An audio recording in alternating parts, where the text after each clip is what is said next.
నమస్తే friends, welcome to my channel. Friends, ముందుగా మన ఫాలోవర్స్ కానీ అలాగే యావత్ ప్రపంచ ప్రజలందరికీ కూడా ఈ రోజున మహాశివరాత్రి సందర్భంగా అందరూ సుఖ సంతోషాలతో ఉండాలని ఆ సదాశివుని కోరుకుంటూ, పార్వతీపతే హర హర మహాదేవ అనుగ్రహం ఎప్పుడు మీకు ఉండాలని నేనైతే కోరుకుంటున్నాను. ఓకేనా ఫ్రెండ్స్, వీడియోలోకి వెళ్దాం. యోగి ఆదిత్యనాథ్ గారి గురించి కొన్ని విషయాలు అయితే మీతో షేర్ చేసుకోవాలి. బహుశా ఈ ఒక్క వీడియో నేను ఇంకా లాస్ట్ అండ్ ఫైనల్ వీడియో చేస్తున్నాను. పూర్తిగా చూడండి. ఎక్కడ కూడా మన ప్రపంచంలో విషయాలు ఏం జరుగుతున్నాయి, అలాగే మన దేశంలో ఏ విషయాలు జరుగుతున్నాయి అన్నది మీరు ఎన్నో ఛానల్స్లో చూస్తారు. కానీ ఒక సోషల్ మీడియా ప్రకారం చూసుకుంటే ముందుగానే తెలుస్తూ ఉంటాయి. సరేనా? ఇప్పుడు యోగి ఆదిత్యనాథ్ గారు ఆ టాపిక్గా మారడానికి కారణం ఏంటంటే, మళ్ళీ పిఎం అయిన తర్వాత నేను ఇంకో వీడియో చేస్తాను. కొన్ని విషయాలు మాట్లాడుకుంటూ వస్తే చాలామంది ప్రముఖులు ఏమంటున్నారంటే, యోగి ఆదిత్యనాథ్ గారు పిఎం అవుతే ఇంకంతే, వేరే మతాలని కొంగలో తొక్కేస్తారు అని అంటున్నారు. అది ఎంతవరకు వాస్తవం అన్నదైతే మీకు క్లారిటీ అయితే చెప్పడం జరిగింది.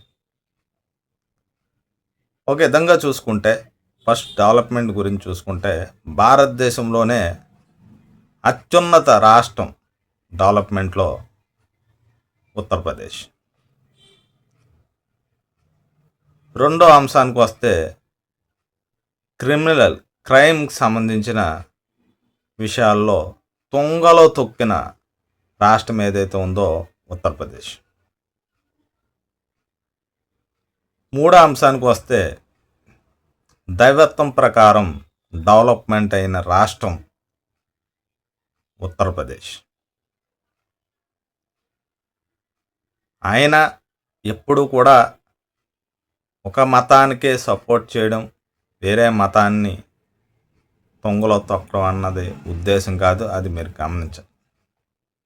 ఎలా చెప్తామంటే, ఈ మాట ఎవరైతే అంటున్నారో ఒక పక్షాన్నే నిలబడతాడు అని ఎంతమంది అనుకుంటున్నారో వాళ్ళకే వీడియో. ఆయన ఉత్తరప్రదేశ్లో అన్ని మతస్థులు ఎంతోమంది ఉన్నారు. ఒక మతానికే సపోర్ట్ చేస్తలేదు, మత మార్పిడి చేసిన వారిని ఖండిస్తున్నారు, తప్పు చేసిన వారిని శిక్షిస్తున్నాడు. ఇప్పుడు ఆయన శిక్షించిన విషయంలో చూసుకుంటే అందులో హిందువులు కూడా ఉంటారు. కావాలంటే మీరు ఎంక్వైరీ చేసుకోండి. ఏ మతం వారికైనా సరే ఒకటే శిక్ష, తప్పు చేస్తే శిక్ష. ఒక రాష్ట్రాన్ని అంత డెవలప్మెంట్ చేసిన వ్యక్తి మన భారతదేశానికి ప్రధానమంత్రి అవుతే, మన దేశాన్ని ప్రపంచ దేశాలు చూసేటట్లు చేసే ఏకైక వ్యక్తి యోగి ఆదిత్యనాథ్ గారు. అది మీరు గమనించాలి. అంతేగాని ఒక మతానికే సపోర్ట్ చేయడం అన్నది కరెక్ట్ కాదు. ఒకటే ఆయన ఉద్దేశం, అందరూ అన్ని మతస్థులు అంటారు. అంతగానే ఏమని అంటారంటే,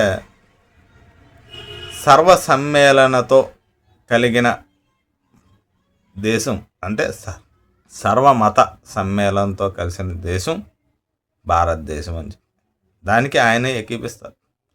కానీ ఏంటంటే, బలవంత మత మార్పిడి చేసిన వారిపై ఉక్కుపాదం మోపుతారు. తప్పు చేస్తే ఆయన ఉక్కుపాదం మోపుతారు. అది తప్ప అండి? అసలుని వదిలేసి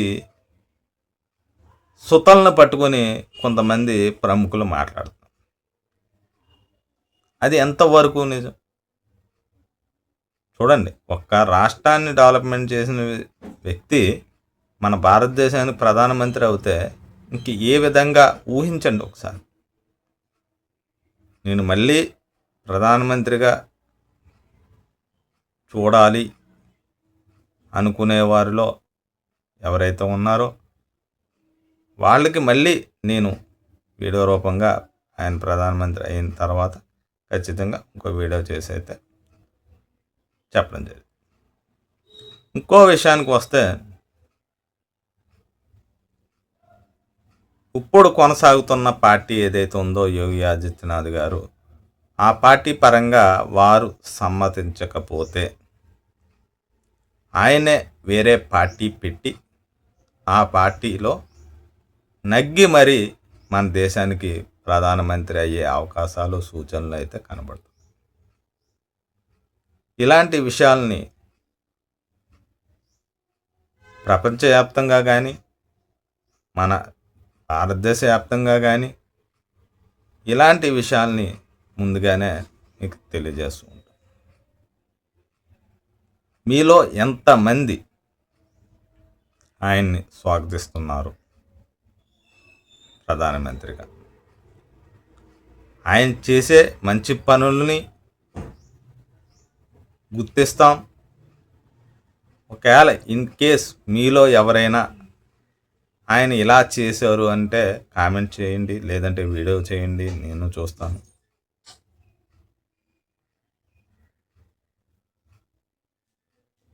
ఒకటే సిద్ధాంతంతో పోతున్నాం. తప్పు చేస్తే ఖండిస్తాం, మంచి చేస్తే స్వాగతిస్తాం అన్న దిశగా అయితే ముందుకెళ్తాం. ఒక అవకాశం ఇచ్చినచో ఏ స్థాయిలో ఉంటుంది మన దేశం, గర్వించవలసిన దిశగా ముందుకు వెళ్ళిపోతుంది అన్నదైతే చాలామంది ఆకాంక్ష. మీకు ముఖ్యమైన విషయాలన్నీ కూడా యోగి ఆదిత్యనాథ్ గారి గురించి చెప్పడం జరిగింది. ఆయన చేసేదంతా కూడా తప్పు చేస్తే ఏ మతమైనా ఒకటే. ఆయన ట్రాక్ రికార్డు చెక్ చేసుకోండి. అన్ని మతాలు తప్పు చేసిన వారు ఎవరున్నా సరే శిక్ష కామనే. ఆయనకి ఏంటంటే ప్రజల పరంగా చూసుకుంటే అందరూ సుఖ సంతోషాలతో ఉండాలని ఆయన ముందుకెళ్ళిపోవడం, చేయడం చేస్తారు. అంతేగాని ఆయన ఇలా చేస్తారు అలా చేస్తారు అన్నది, ఈ తప్పుడు మాటలు ప్రచారాలని నమ్మొద్దు. ఇంతగా నేనే చెప్తున్నాను. ఇన్ కేస్ నేను ఎక్స్పెక్టేషన్ చేసేవి కాదు అంటే దానిపై కూడా నేను స్పందిస్తాను. దానిపై కూడా నేను ఖచ్చితంగా స్పందిస్తాను. అందుకని అంట, మంచిని ప్రోత్సహిస్తాం, చెడుని ఖండిస్తాం. ఓకే గైస్, నెక్స్ట్ వీడియోకి వెళ్తాం. బాయ్, జై హింద్.